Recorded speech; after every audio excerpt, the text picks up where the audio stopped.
إن الحمد لله نحمده ونستعينه ونستغفره ونعوذ بالله من شرور أنفسنا ومن سيئات أعمالنا من يهده الله فلا مضل له ومن يضلل فلا هادي له أشهد أن لا إله إلا الله وحده لا شريك له وأشهد أن محمدا عبده ورسوله قال الله تعالى يا أيها الذين آمنوا اتقوا الله حق تقاته ولا تموتن إلا وأنتم مسلمون وقال يا أيها الناس اتقوا ربكم الذي خلقكم من نفس واحدة وخلق منها زوجها وبث منهما رجالا كثيرا ونساء واتقوا الله الذي تساءلون به والأرحام إن الله كان عليكم رقيبا وقال يا أيها الذين آمنوا اتقوا الله وقولوا قولا سديدا يصلح لكم أعمالكم ويغفر لكم ذنوبكم ومن يطع الله ورسوله فقد فاز فوزا عظيما أما بعد فإن أصدق الحديث كتاب الله وخير الهدي هدي محمد صلى الله عليه وسلم وشر الأمور محدثاتها وكل محدثة بدعة وكل بدعة ضلالة وكل ضلالة في النار.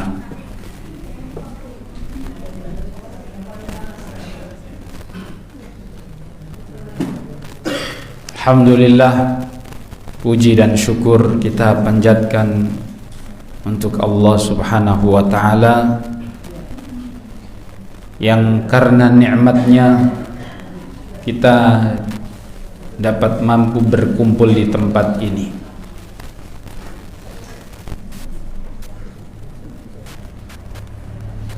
Qul bi fadlillahi wa bi rahmatihi fabidzalika falyafrahu wa khairun mimma yajma'un.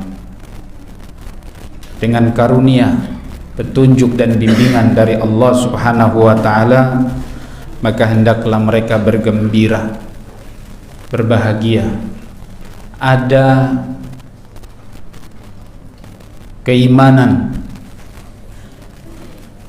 di dalam hati mereka dan ketakwaan di dalam hati mereka, dan ada semangat untuk meniti kebaikan, menjalankan kebaikan. Ini adalah merupakan karunia dari Allah Subhanahu wa ta'ala. Maka berbahagialah, karena memang sifat orang mukmin itu adalah al-mu'min man sarrathu hasanatuh. Orang mukmin itu adalah ketika kebaikannya membuat dia gembira. Wal fajir wal munafiq man sa'athu hasanatuh. Orang fajir kebalikan dari itu. Kalau dia berbuat kebaikan malah jadi apa?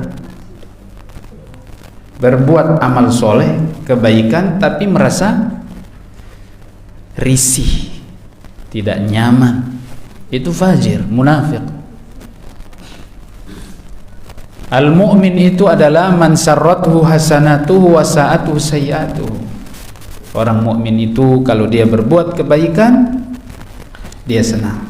Dan kalau dia berbuat terjerumus dalam dosa dan maksiat, menjadi gelisah, tidak tenang. Itulah orang mukmin. Wal fajir kebalikan dari itu. Orang pendosa kebalikan dari itu. Man sa'athu hasayyatuhu.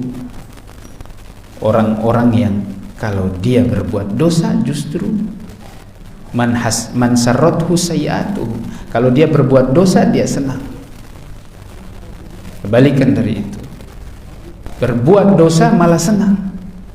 Padahal sebenarnya Kalau dibandingkan nikmatnya orang yang beribadah dengan nikmatnya orang yang bermaksiat, lebih nikmat orang yang beribadah, berkholawat bersama Allah Subhanahu wa taala di waktu dan tempat yang sepi dan sunyi. Pernah merasakan kondisi seperti itu? Lebih nikmat orang yang beribadah menyendiri dengan Allah Subhanahu wa taala daripada orang yang bermaksiat, zina, minum khamr, judi. Apa tenangnya dia? Apa bahagianya dia ketika dia berbuat maksiat? Justru semakin tidak bahagia, tidak tenang, hatinya penuh dengan kesedihan, kekecewaan, tidak nyaman hidup itu dengan maksiat. Senangnya sih sebentar, tapi setelah itu hatinya karena sudah berbuat dosa itu, karena hatinya sudah kotor, apa yang terjadi? Dia mau sholat malas, dia mau baca Quran malas, ibadah apapun dia malas.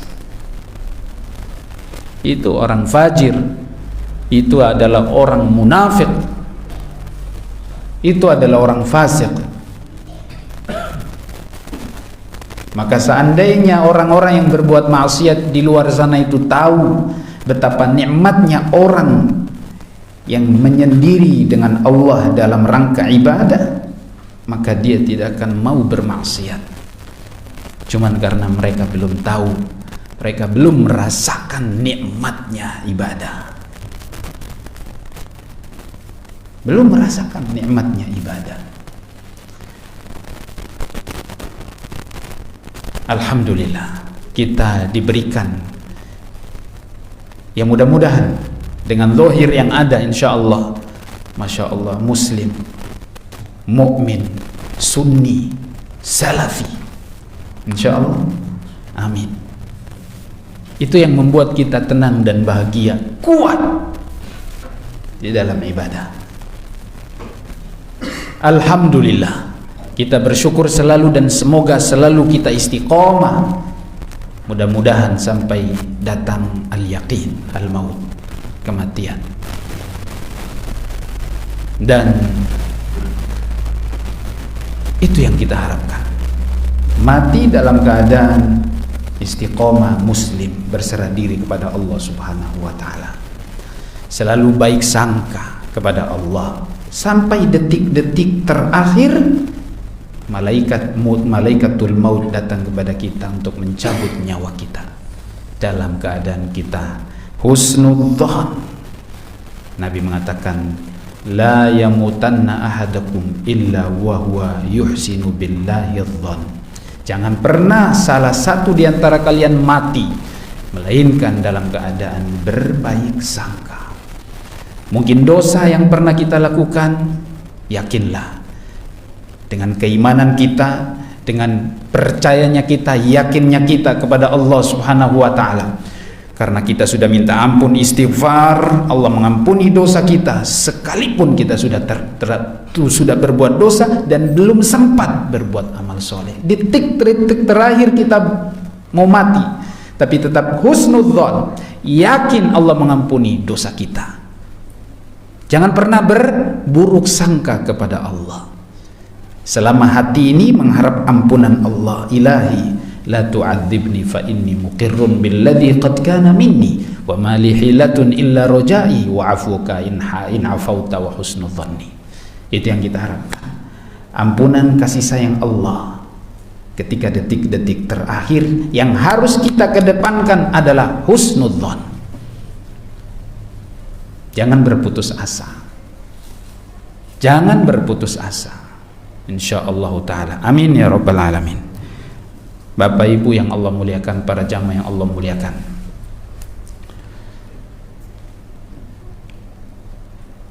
orang mau ikhlas di dalam ibadah bukan karena ketika dia sholat dia pakai baju yang paling bagus, yang paling mahal. Orang mau ikhlas di dalam sholat bukan karena dia pergi ke masjid menggunakan kendaraan mobil termewah. Orang mau ikhlas di dalam sholat bukan karena masjidnya bagus. Karena Nabi dulu sholat dengan kondisi masjid beralaskan pasir, tidak ada AC, panas. Apalagi di Madinah ketika musim panas, Nabi harus butuh waktu mendinginkan. Hari ditunda sedikit waktu sholat duhurnya, agak sedikit dingin baru sholat. Tapi apakah keikhlasan Nabi Muhammad, keikhlasannya para sahabat berkurang? Dan apakah kita dengan masjid yang mewah ini bisa mengalahkan ikhlasnya mereka? Nggak akan.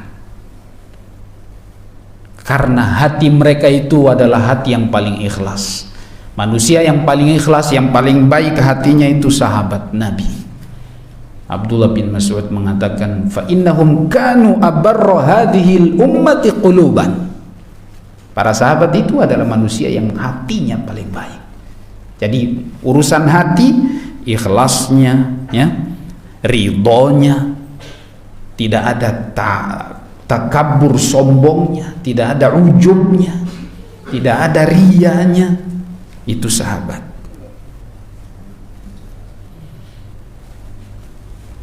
Maka sekalipun kita sholat beribadah dengan fasilitas yang mewah,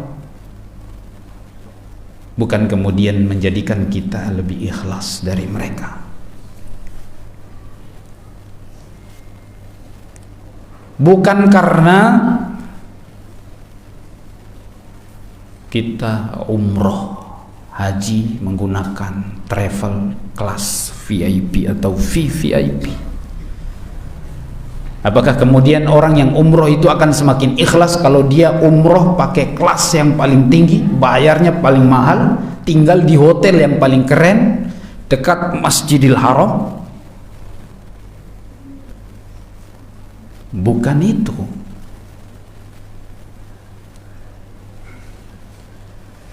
Apakah orang yang umroh itu akan semakin lebih ikhlas karena dia naik pesawatnya pesawat yang paling mewah,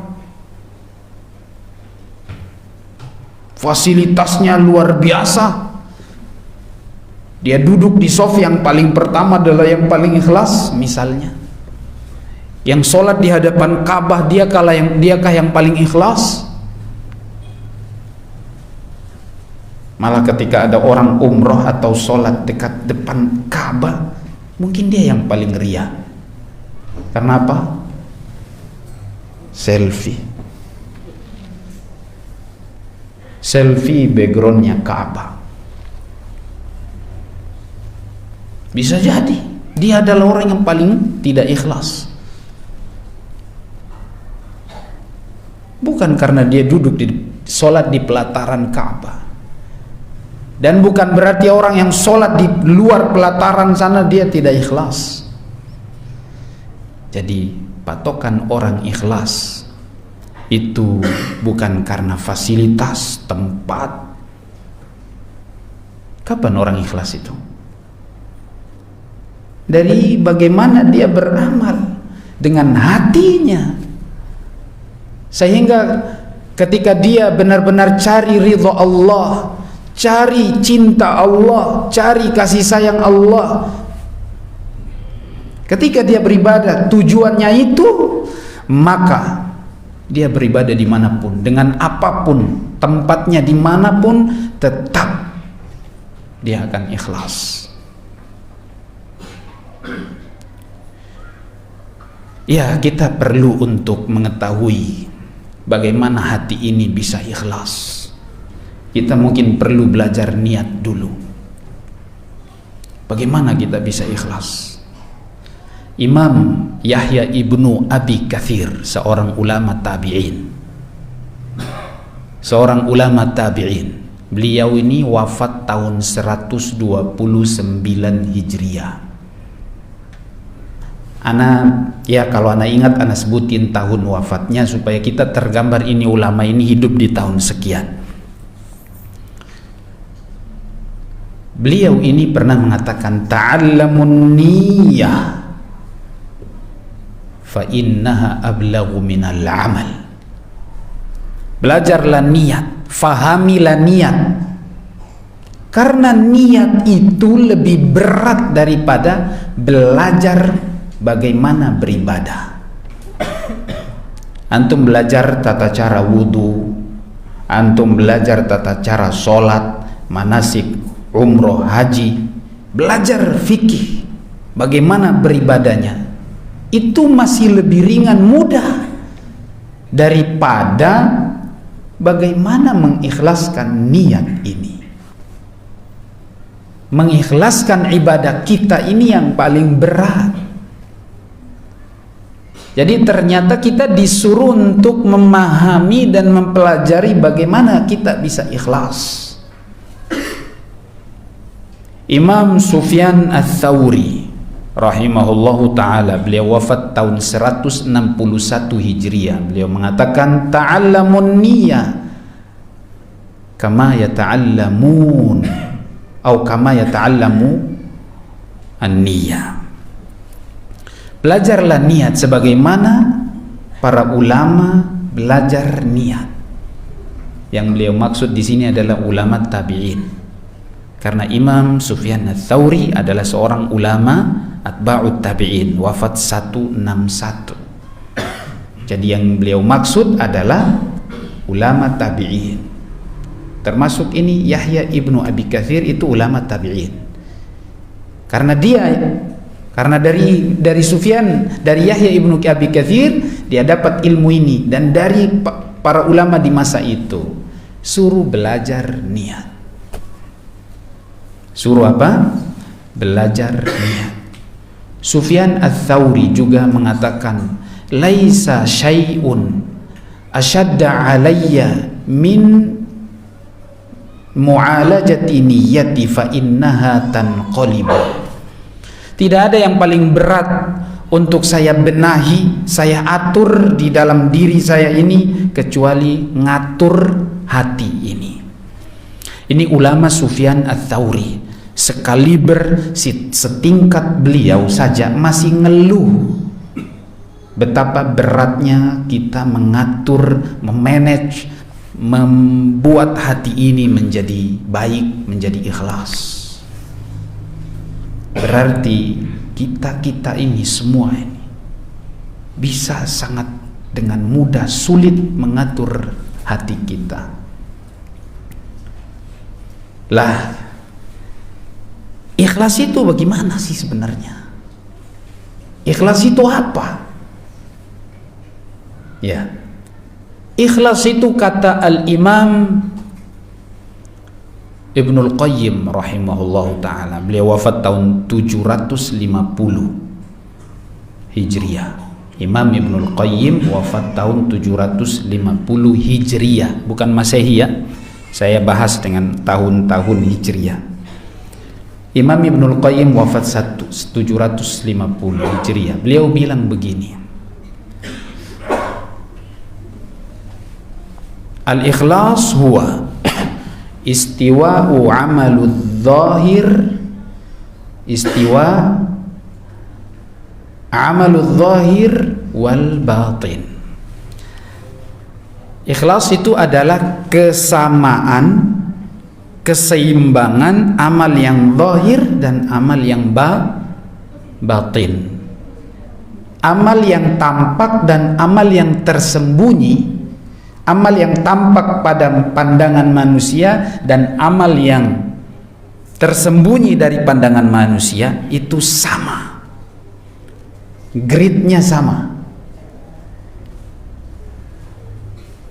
Kuantitasnya sama.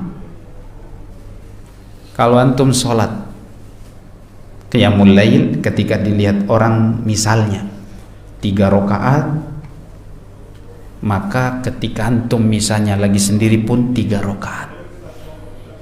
Ketika lagi sendiri tidak ada orang, 3 rakaat. Sholat malam. dilihat orang pun 3 rakaat. Ini berarti istiqomah, ya. Ini orang yang apa? Ikhlas. Wasidqul ikhlas, ada di atas itu. Ikhlas yang sejati, ikhlas yang paling tinggi adalah an yakuna batinuhu khairun min zahirihi. Ikhlas yang paling sejati, yang paling tinggi itu adalah amalan batinnya, amalan rahasianya itu lebih baik daripada amalan yang tampak di hadapan manusia. Jadi kalau seandainya dilihat orang cuma 3 rakaat, tapi kalau dia sendiri tidak kelihatan orang 11 rakaat, dan itu istiqomah. Itu adalah apa? Sidqul ikhlas, keikhlasan yang jujur, benar-benar jujur. Berarti antum bisa fahami, beliau bilang seperti ini, berarti antum bisa faham apa itu riya. Riya adalah lawan dari sidqul ikhlas. Riya itu adalah an yakuna zahiruhu khairun min batinihi. Tanda-tanda orang riya itu adalah apabila amalan zahirnya lebih tinggi jumlahnya, lebih banyak jumlahnya, gridnya ditinggikan daripada kalau dia sendirian tidak kelihatan orang. Itu adalah apa? Tanda-tanda riya. Ini bukan berarti kita langsung menghukumi orang, ya, bukan. Ini untuk mengukur diri kita. Jangan antum pakai mengukur orang, ya, vonis orang langsung misalnya, oh riya ente, bukan. Ini untuk diri kita, biar kita ini ikhlas. Ketika misalnya dilihat orang sedekahnya mungkin cuman 1000, dan kalaupun dikata-katain sama orang ente bakhil banget, tenang aja, ya, tenang aja, nggak usah tersinggung, nggak usah sakit hati, nggak usah digubris, jangan dibaper bawa perasaan, jangan, biasa aja. Ketika dilihat orang sedekah mungkin cuma 1000, tapi sembunyi-sembunyi antum datangi itu orang dan antum kasih, kasih mungkin 1 juta. Allahu Akbar. Jadi keikhlasan di masa dulu, para ulama zaman dulu, keikhlasan itu sangat berharga, dicari. Mereka berusaha sekuat mungkin untuk menutupi amalan mereka supaya ikhlas. Karena yang mereka harapkan adalah ridho Allah, bukan ridho manusia, bukan penilaian manusia. Sehingga kalau antum bersedekah dengan 1000 rupiah di hadapan manusia, dilihat orang, dicela sama orang pun biasa aja, biasa aja, tidak tersinggung, tidak sakit hati. Dikata-katain ente bakhil, masa ente hartawan ngasih 1000, gak apa-apa. Karena hati antum dengan Allah. Ana beramal bukan karena dia mau lihat, ana beramal karena ingin dilihat Allah tanpa ada satu manusia pun melihat saya.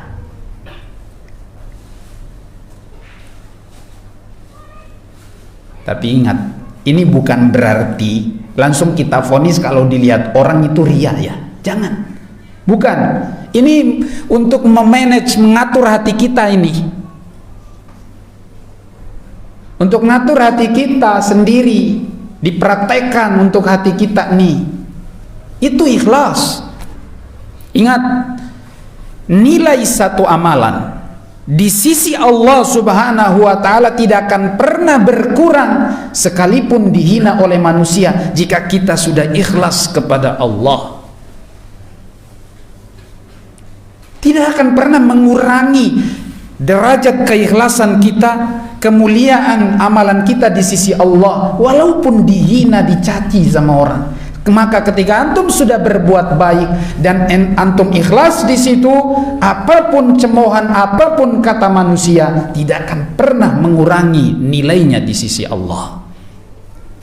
Demikian pula sebaliknya, antum sudah beramal nih, mungkin tidak ikhlas di situ, ada kandungan riya di situ, walaupun dipuji oleh orang, karena pujian itu antum jadi tidak ikhlas. Walaupun dipuji oleh orang dengan pujian yang tinggi, Masya Allah, ini luar biasa, semoga Allah. Walaupun pujian orang beribu-ribu pujian, apakah akan mengangkat derajat amalan kita di sisi Allah? Semakin diterima oleh Allah, semakin ikhlas di sisi Allah? Tidak.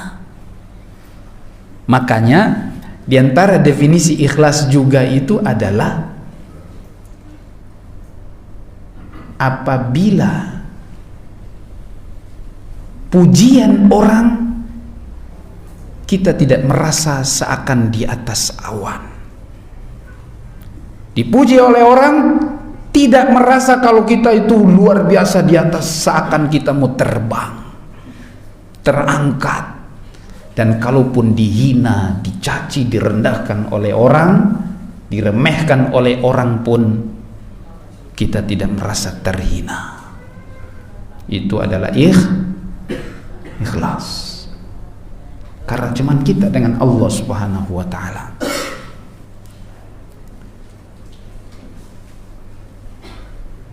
Maka amalan yang kecil, kalau kita beramal dengan niat yang ikhlas, itu bisa menjadi pahalanya besar. Abdullah bin Mubarak lahir 118 Hijriah, wafat tahun 181 Hijriah, 181 Hijriah. Abdullah bin Mubarak, beliau mengatakan, mohon maaf, bukan Abdullah bin Mubarak, Fudail bin Iyad. Kam min amalin sagir tukabbiruhun niyah. Berapa banyak amalan yang kecil menjadi besar karena niat. Wa kam min amalin kabir tusaghiruhun niyah. Dan berapa banyak amalan yang besar tapi jadi rendah, hina gara-gara niat. Bisa mengurangi pahala, bisa tidak ada pahalanya gara-gara niat. Niatnya untuk siapa? Untuk Allah, untuk manusia? Tujuannya untuk apa? Kita menyembah Allah itu kan cari ridha Allah. Allah yang terima pahala amalan kita ini. Allah yang nilai, bukan manusia. Bukan manusia. Imam Fudail bin Iyad wafat tahun 187. Imam Fudail bin Iyad wafat tahun 187.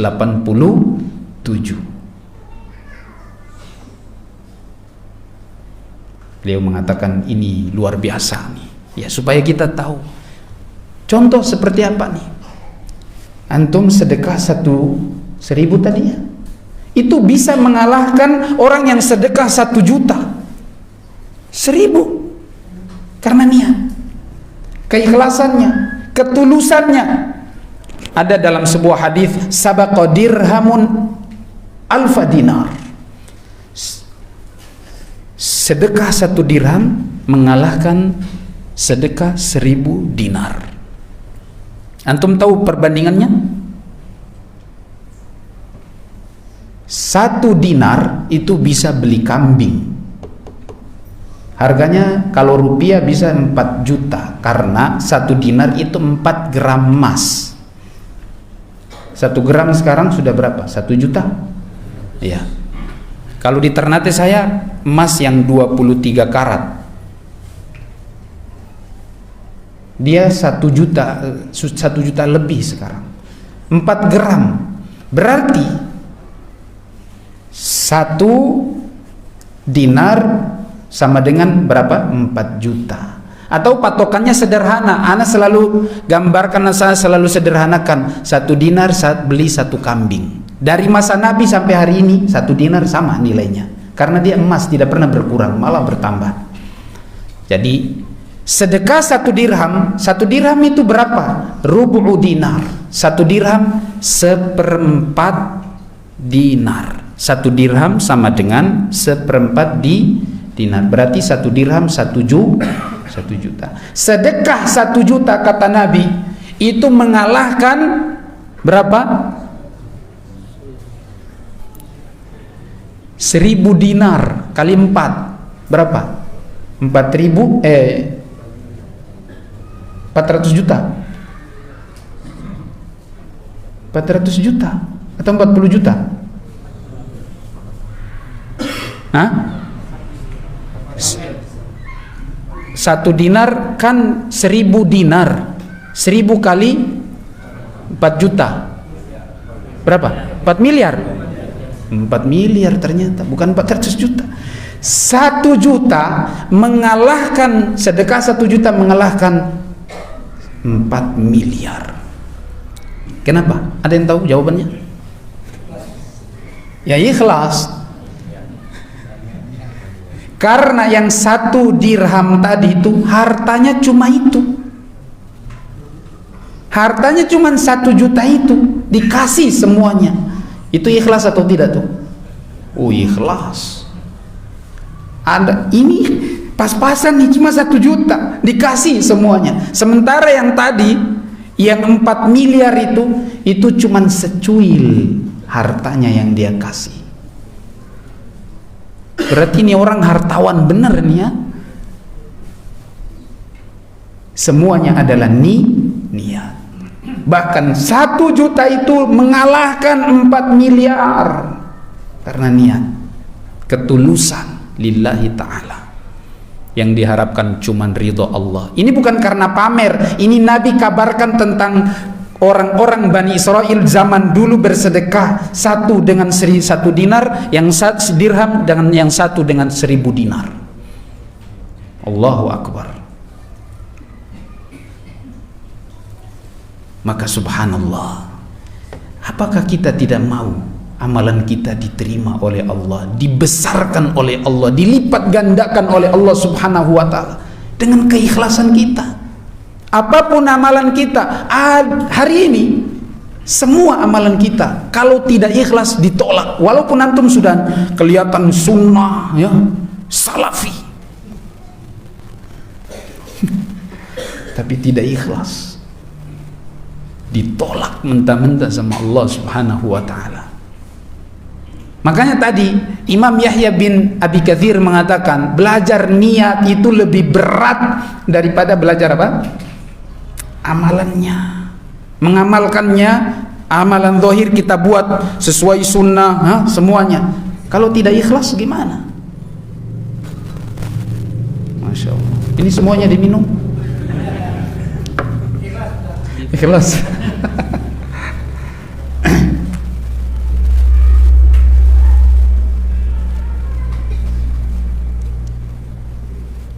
Dulu para ulama salaf, mereka menyembunyikan amalan mereka, merahasiakan amalan mereka.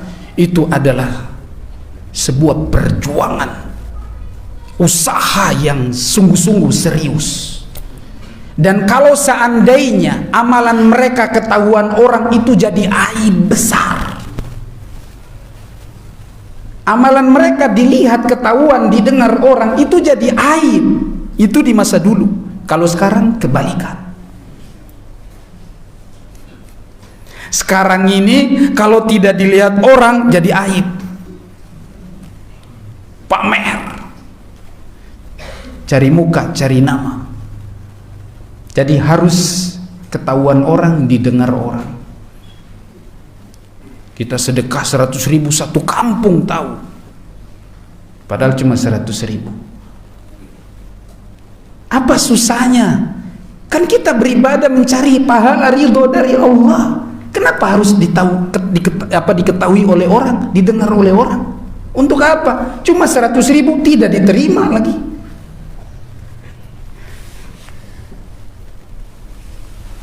Maka kalau antum sudah sedekah 1 juta, mohon ikhlas, sembunyikan.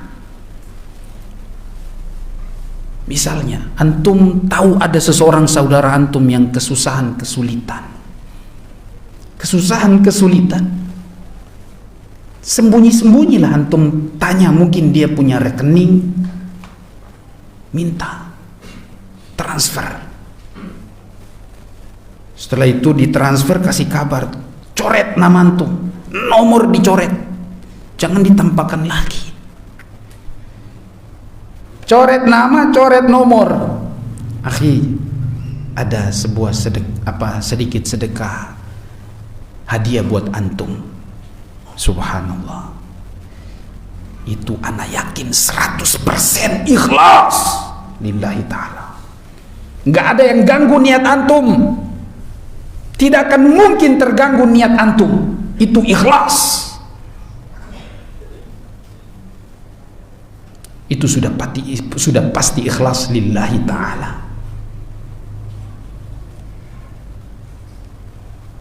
Siapa di antara kita yang ketika beramal dengan cara seperti ini? Abdullah bin Mubarak, tadi kita sebutin dia wafat tahun berapa? 181 Hijriah. Dia ini ulama Khurasan dari Marwah, bukan orang Arab.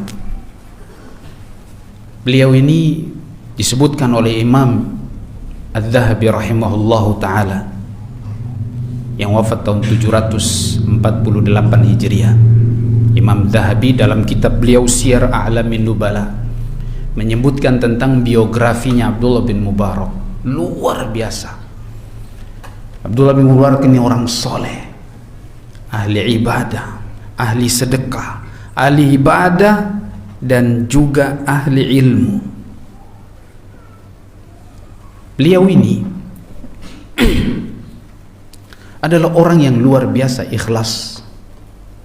Dalam beberapa kesempatan kalau dia beribadah itu sering tidak diketahui oleh orang, tapi ini disebutkan oleh muridnya setelah beliau meninggal. Pernah dia dulu menjadi guru pengajar di Madinah. Gini nih, ada majelis, lalu karena beliau jihad, pergi jihad juga ikut, ahli ilmu, pengusaha, orang kaya, subhanallah, semua sifat-sifat kebaikan ada pada beliau ini, Abdullah bin Mubarak. Ketika diumumkan ada perang di sebuah tempat namanya Raqqah, akhirnya beliau pun ikut perang. Salah satu dari muridnya yang rajin ikut di majelis beliau ini, qadarullah, beliau terlilit hutang.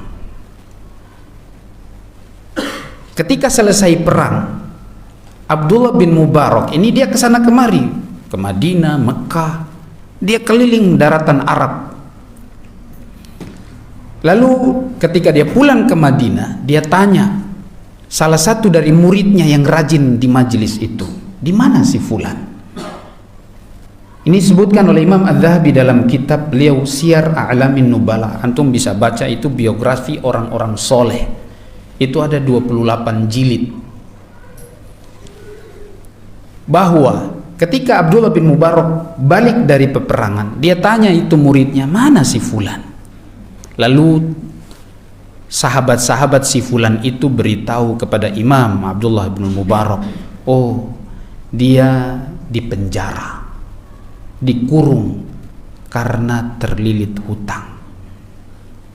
Dan subhanallah, Imam Abdullah bin Mubarak tidak banyak bicara. Dia tanya, siapa yang punya uang itu? Berapa banyak? Katanya 10.000 dinar. Berapa? 10.000 dinar. Saya lupa dinar atau dirham, pokoknya 10.000. Langsung didatangi kepada si fulan itu. Malam itu juga dia datang dan dia sampaikan kepada beliau, tapi jangan beritahu kepada si fulan ini. Dia pesan jangan beritahu, jangan sampai dia tahu. Saya bayar, saya ganti uang tersebut, kamu bebaskan dia. Dibayar langsung, bebas si fulan itu. Besoknya Abdullah bin Mubarak bergegas pergi meninggalkan Madinah. Tidak jauh dari kota Madinah, karena si fulan ini dikabari, oh kemarin Imam Abdullah bin Mubarak mencari Anda. Dia sebut nama Anda di majelis, ditanya. Kami katakan kau di sini. Oh, maka si murid ini pengen bertemu dengan Imam Abdullah bin Mubarak. Mereka sudah ngabari kepada beliau bahwa Abdullah bin Mubarak udah keluar dari Madinah, pergi meninggalkan Madinah. Maka dikejar sama orang ini. Tidak jauh dari kota Madinah, kesusul sama dia, ketemu di sana. Abdullah bin Mubarak nanya kepada beliau, kemana ente? Saya cari-cari. Kata si pemuda ini, qadarullah, maaf saya kelilit hutang, lalu saya ditahan, dikurung oleh si pemilik hutang ini, dan ada orang yang bayarin hutang saya. Akhirnya saya pun bebas. Maka Imam Abdullah bin Mubarak mengatakan, apakah dia bilang, oh itu saya yang bayar? Apakah dia ngomong gitu? Enggak. 10.000 dinar. Kalikan dah.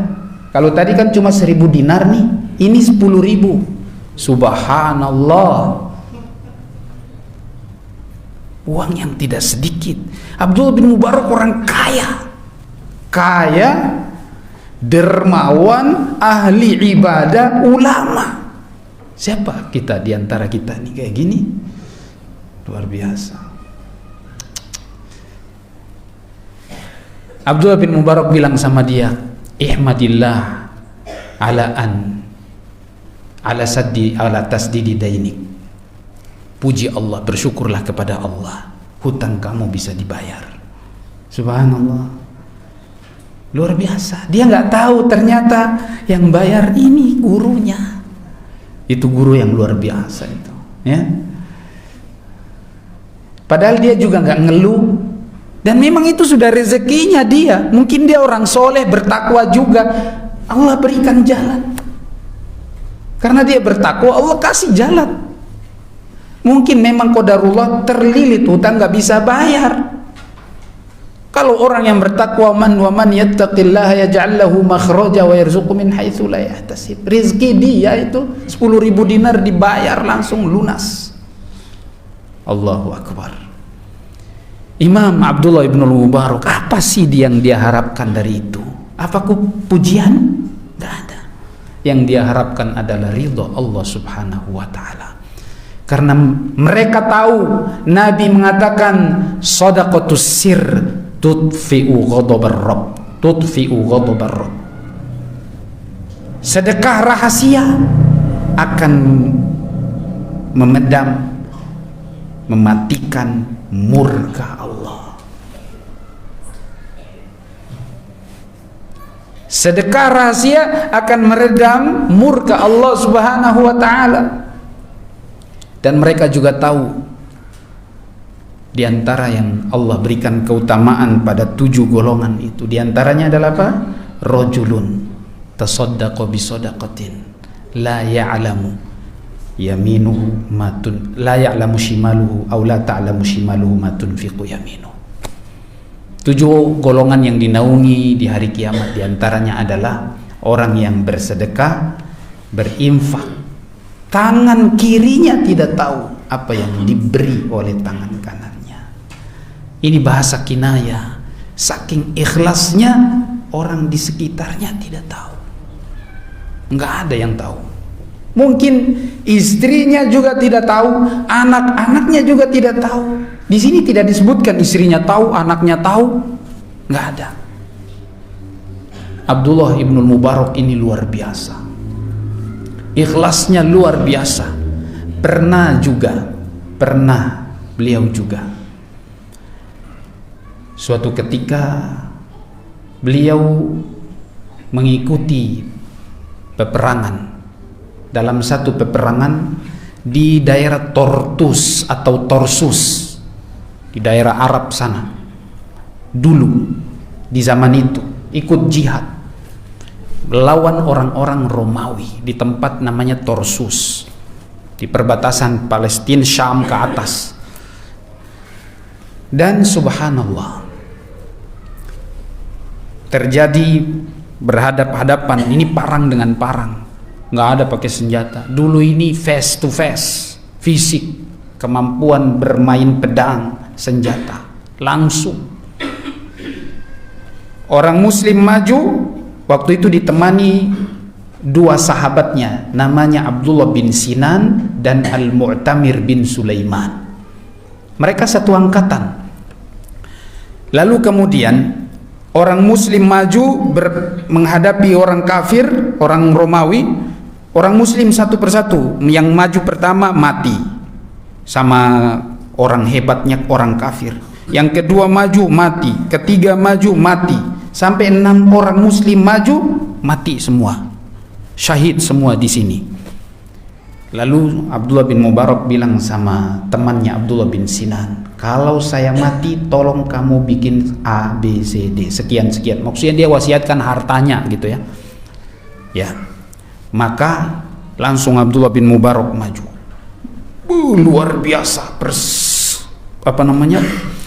pertarungan yang sangat sengit, panas. 1 jam disebutkan, 1 jam baru si kafir mati.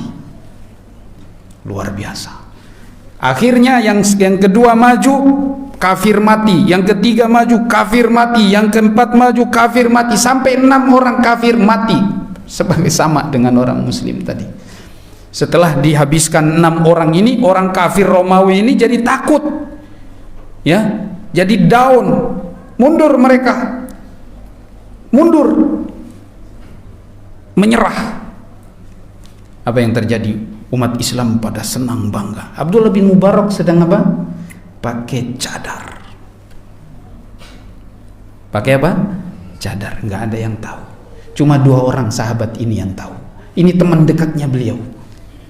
Lalu dia bilang, setelah selesai itu, dia bilang kepada Abdullah bin Sinan, kalau ini Imam Zahabi ceritakan dalam Syiar Alamin Nubala, kalau kamu ceritakan kepada orang, kamu akan saya buat sesuatu. Ini yuhaddidu, diancam, jangan pernah kau ceritakan kepada orang. Dan Abdullah bin Sinan mengatakan, saya tidak cerita kecuali setelah Abdullah bin Mubarak wafat. Kenapa? Karena kalau dia cerita saat itu mengganggu keikhlasannya. Nggak ada orang yang tahu. Itu Abdullah bin Mubarak.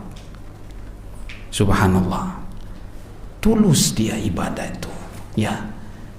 Tidak mau dipamerkan kepada orang, diceritakan kepada orang. Kalau kita sekarang ini, Masya Allah nih, foto pahlawan, ya kan?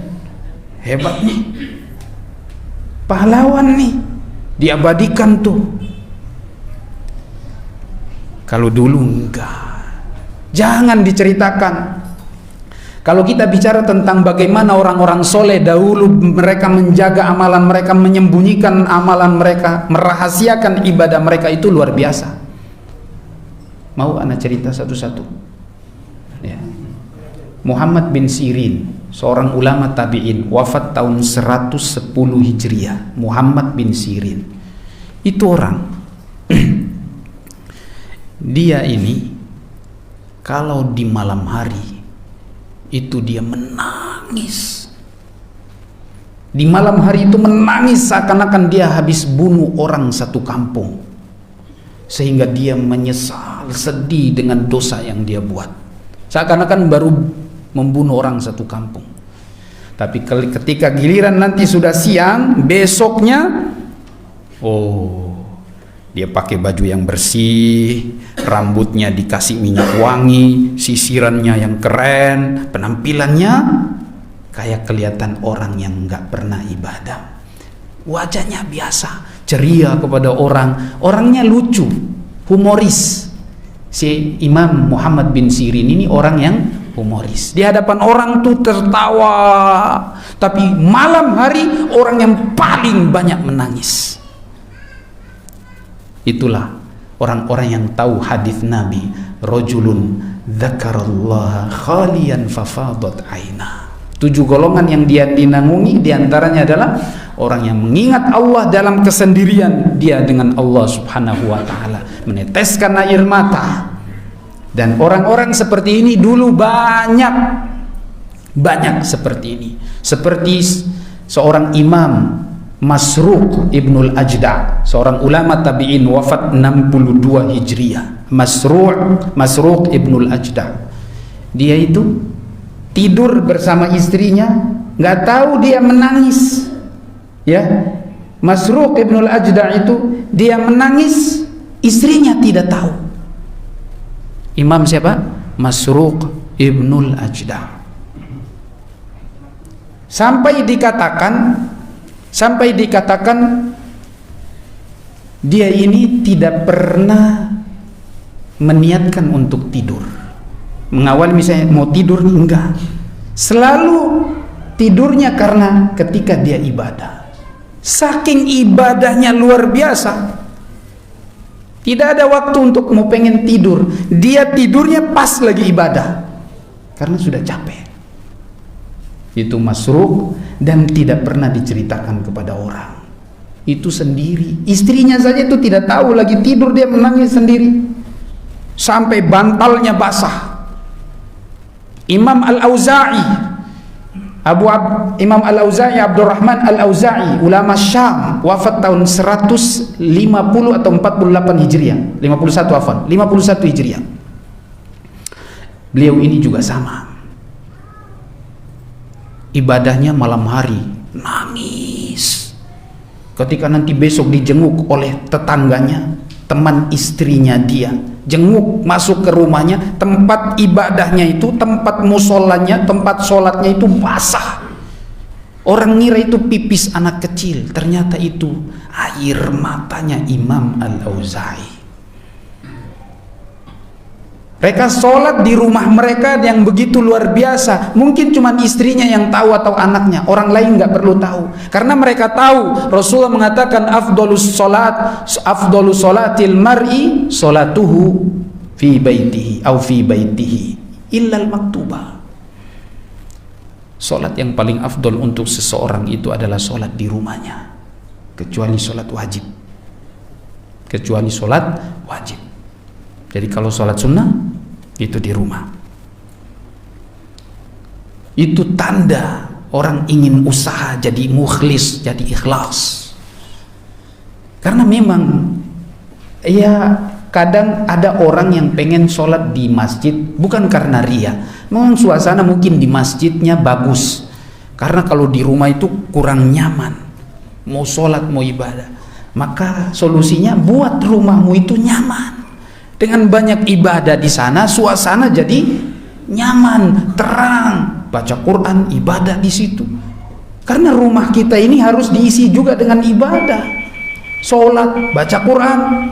Jangan sampai rumah kita itu dibikin seperti apa? Kuburan, nggak pernah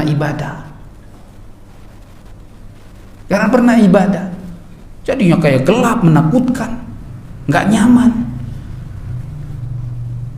Itulah ibadah mereka, para ulama yang luar biasa. Nabi kita Muhammad SAW adalah orang yang pertama dalam masalah ini. Nabi kita Muhammad adalah orang yang pertama dalam masalah ini. Nabi kita, sebagaimana disebutkan dalam hadis riwayat Imam Ahmad dan Imam At-Tirmidzi, dari sahabat Abdullah ibn Syikhir radhiyallahu anhu, beliau mengatakan, ataitu Rasulullah sallallahu alaihi wasallam fawajadtuhu yusalli wali jawfihi aziz ka azizil mirjal minal buka. Dia mengatakan, saya mendatangi Rasulullah di rumahnya dan saya melihat, tidak sengaja saya melihat ada getaran di dadanya. Ada getaran di mana? Di dadanya, karena dia menangis. Jadi dia menangis tidak mengeluarkan air mata, tidak mengeluarkan suara, ya, tidak sampai teriak-teriak gitu, terseduh-seduh, nggak ada. Dan Imam Ibnul Qayyim rahimahullahu ta'ala mengatakan bahwasanya tingkat khusyuk yang paling tinggi adalah menyembunyikan tangisan kita, seperti yang dilakukan oleh Nabi SAW, sehingga cuma dadanya yang bergetar sambil meneteskan air mata tanpa ada suara. Itu tingkat khusyuk yang paling tinggi. Orang tidak tahu, tapi kita menikmati ibadah kita. Kapan itu bisa terjadi? Kalau kita baca Al-Quran atau dengar bacaan Al-Quran ketika lagi sholat, faham. Ya, minimal membuat kita sadar ketika ayat-ayat dibaca. Kita takut, lebih menikmati sholat karena kita faham ayat-ayat yang dibaca. Berarti kuncinya adalah belajar bahasa Arab. Bicara tentang keikhlasan, orang ulama dahulu bagaimana ikhlasnya mereka, hampir di semua model bentuk ibadah ada contohnya. Bicara tentang sedekah, tadi sudah. Bicara tentang sholat, tadi sudah. Bicara tentang jihad, tadi sudah. Bicara tentang apa lagi? Puasa. Kalau puasa ada contoh. Ada seorang ulama namanya Dawud ibnu Abi Hind. Dawud ibnu Abi Hind. Beliau ini wafat 96 Hijriah. Beliau ini selama 40 tahun dia puasa sunnah. 40 tahun puasa sunnah. Tidak ada satupun yang tahu. Istrinya sendiri pun tidak tahu. Puasa sunnah dalam rumahnya, istri sendiri tidak tahu. Subhanallah. Subhanallah. Gimana caranya? Dia pergi dari rumahnya, ya, dia pergi dari rumahnya dalam dibekali sama istrinya makanan. Ini tadi sudah sahur, mungkin minum air, makan kurma, istrinya nggak tahu. Tapi pagi-pagi nggak ada kelihatan dia sarapan. Dia bawa makanan bekal nanti di sana. Istrinya mengira nanti di tokonya, karena dia kerja bikin ini tukang kulit. Tukang kulit. Samak kulit. Dia dari pagi bawa makanan, istrinya ngira di tokonya baru atau di tempat kerjanya baru nanti dimakan. Ternyata sampai di pasar dibagi-bagi itu makanan ke orang yang mungkin berhak. Orang ngira mungkin dia sudah makan. Sampai sore mungkin dia sudah buka. Dia baru pulang, makan malamnya di rumah. Itu selama 40 tahun istrinya tidak tahu. Istrinya tidak tahu. Silakan nanti dicek biografi beliau. Disebutkan dalam kalau salah Tarikh Baghdad atau Hilyatul Auliya atau Imam Zahabi dalam Sirah Alamin Nubala. Ini tentang apa? Puasa. Karena puasa yang dirahasiakan itu sudah jelas, ya. Yang tahu cuman Allah, dan yang balas Allah sendiri. Keutamaannya luar biasa. Kita tahu tentang puasa, nggak ada yang tahu itu pahalanya besar. Bicara tentang apa lagi? Sudah tadi semua kayaknya. Jihad sudah, sholat sudah, sedekah sudah, puasa sudah. Apa lagi?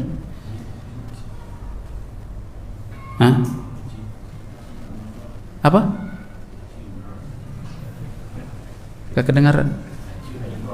Haji dan umroh. Kalau haji dan umroh sama dengan sholat, jadi kelihatan. Maksudnya bukan yang wajib ya. Kalau yang sunnah nih, para ulama berusaha untuk menutupi ibadah-ibadah mereka. Kalau umroh kelihatan sih. Cuman maksudnya jangan kita pamer-pamer lah, cerita-cerita. Nggak ada hajatnya, ngapain kita cerita? Saya kemarin umroh ini. Kecuali kalau dia tanya, mungkin tanya-tanya gimana ya, mungkin kita cerita. Itu nggak apa-apa ya, tapi jaga hati kita. Kalaupun tidak diceritakan itu lebih bagus. Saya tutup dengan dua kisah atau satu kisah saja. Muhammad Ibnul Munkadir, seorang ulama. Muhammad Ibnul Munkadir, dia ini satu masa dengan Imam Ibnul Mubarak, ulama atba'ut tabi'in. Tapi saya lupa tahun wafatnya, beliau wafat kapan. Beliau satu saat punya kebiasaan, dia memang duduk di Masjid Nabawi, tinggal di Masjid di Madinah. Setiap malam dia di Masjid Nabawi itu duduk di belakang tiang, atau dia duduk di tiang, nyender di tiang itu, di balik tiang. Qadarullah, malam itu datang seorang bapak. Dia langsung masuk masjid dan angkat tangan dan berdoa, Allahumma inna ahlu haramak atauka yastasquq falam tusqihim. Ya Allah, ya Rabb, sesungguhnya penduduk Madinah ahli haram ini, mereka datang kepadamu untuk minta hujan, tapi engkau belum memberikan hujan kepada mereka. Beliau mengatakan, uqsimu billah antastasqihim au tusqiyahum.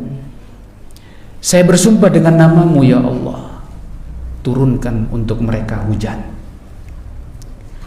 Pada saat itu lagi kering, tidak ada hujan. Sudah sholat istisqa, sudah berdoa, ataukah yad'uka wa yastasqu falam tastajib lahum. Mereka datang kepadamu sudah berdoa meminta dan engkau belum kabulkan. Maka aku bersumpah, saya bersumpah dengan namamu, berikanlah, turunkan untuk mereka hujan. Tidak lama kemudian sampai Muhammad Ibnul Munkadir menceritakan, belum selesai ucapan dia, itu langsung bunyi gemuruh di langit sana dan langsung turun hujan. Turun hujan yang deras sampai mau subuh. Lalu kemudian dia mengatakan, ya Rabb, siapa saya ya Rabb? Dia tidak tahu di belakang ada Muhammad Ibnul Munkadir yang sedang ngintip. Ini orang ulama ibadah, ahli ibadah juga. Lalu dia mengatakan, ya Rabb, siapa saya? Mungkin dia merasa terharu dan tambah terharu. Akhirnya dia tambah ibadahnya. Dia sholat sampai mau dekat subuh, dia tutup dengan witir. Sholat selesai sholat subuh, dia pulang. Muhammad bin Munkadir ini penasaran, siapa ini orang? Malam-malam tidak ada lampu terang-terang kayak gini, Masjid Nabawi masih gelap. Akhirnya diikuti setelah subuh itu, karena dia membelakangi Imam Muhammad Ibnul Munkadir. Hari pertama itu dia nggak dapat orang ini, nggak sampai nyusul ke orang ini. Akhirnya dia pulang. Besok malamnya ini orang datang lagi malam-malam, sholat doa. Sampai sholat subuh dia pulang itu orang. Setelah selesai sholat subuh pulang, diikuti sama Imam Muhammad Ibnul Munkadir. Dan alhamdulillah pada saat itu dia sudah tahu rumahnya si fulan. Akhirnya langsunglah didatangi. Pagi-pagi tadi kan cuma ngecek ini rumahnya di sini. Dia udah tahu tempatnya di mana. Pas sudah agak siang sedikit dia masuk bertamu. Maka orang ini menyambut Imam Muhammad Ibnul Munkadir. Dia langsung panggil, ya Aba Abdurrahman, ahlan wa sahlan, marhaban. Kalau bahasanya kita diterima dengan baik. Apakah engkau butuh dibuatkan? Karena dia tukang sepatu ternyata, tukang jahit sepatu. Kalau mungkin sini sol sepatu gitu ya, atau buat sepatu. Apakah engkau butuh dibuatkan sepatu? Bagaimana modelnya atau ukurannya? Maka Muhammad Ibnul Munkadir mengatakan, bukan ini yang maksud saya kesini bukan ini, bukan mau bikin sepatu, bukan mau beli sepatu, tapi apa? Kata beliau, saya mau bertanya, yang tadi malam doa dan sumpahmu itu, yang engkau angkat tangan berdoa itu yang saya luar biasa. Dia pengen tahu, dia pengen tanya amalan apa yang dilakukan sehingga sampai segitunya. Ini satu penduduk Madinah berdoa, orang baik Muhammad Ibnul Munkadir ulama. Saat itu dia sudah istisqa, sudah berdoa, belum dikabulkan. Bukan tidak dikabulkan, belum dikabulkan. Karena orang sudah butuh nih, musim panas tidak ada hujan. Ini doa orang ini luar biasa. Dia pengen cari tahu amalan apa, mau tanya-tanya. Qadarullah. Ini orang tua ini marah sama Imam Muhammad Ibnul Munkadir. Apa urusanmu? Dimarahin Imam Muhammad Ibnul Munkadir. Tadi dihormati menjadi ulama, sekarang dia marah. Ya, keluar kamu dari sini, ditutup pintunya. Muhammad Ibnul Munkadir ketakutan, khawatir, takut, jangan-jangan mau dipukul, mau dibunuh mungkin. Marah besar. Dia tidak mau amalannya diketahui oleh orang. Dia sudah wanti-wanti, awas jangan sampai ada orang yang tahu. Setelah itu, ini orang bungkus alat-alatnya, barang-barangnya semuanya, dan dia pergi tinggalkan Madinah. Nggak tahu kemana, bersembunyi, nggak mau ketahuan orang. Dia merasa tersakiti ketika diketahui oleh si fulan, oleh Imam Muhammad Ibnul Munkadir. Ada satu kisah lagi di Mekah, kisah yang sama ditemukan oleh Abdullah bin Mubarak. Kalau tadi Muhammad Ibnul Munkadir, ini Abdullah bin Mubarak. Dan ini lebih unik lagi, lebih luar biasa lagi. Sama, di waktu sedang paceklik, tidak ada hujan, musim kering. Tiba-tiba Imam Abdullah bin Mubarak lagi di Masjidil Haram, lagi ibadah, lalu datang seseorang, angkat tangan. Mohon maaf, dia sholat dulu baru dia berdoa. Dia berdoa bersumpah dengan nama Allah. Dia mengatakan, ya Allah, penduduk Mekah datang berdoa. Sama, hampir sama ceritanya nih.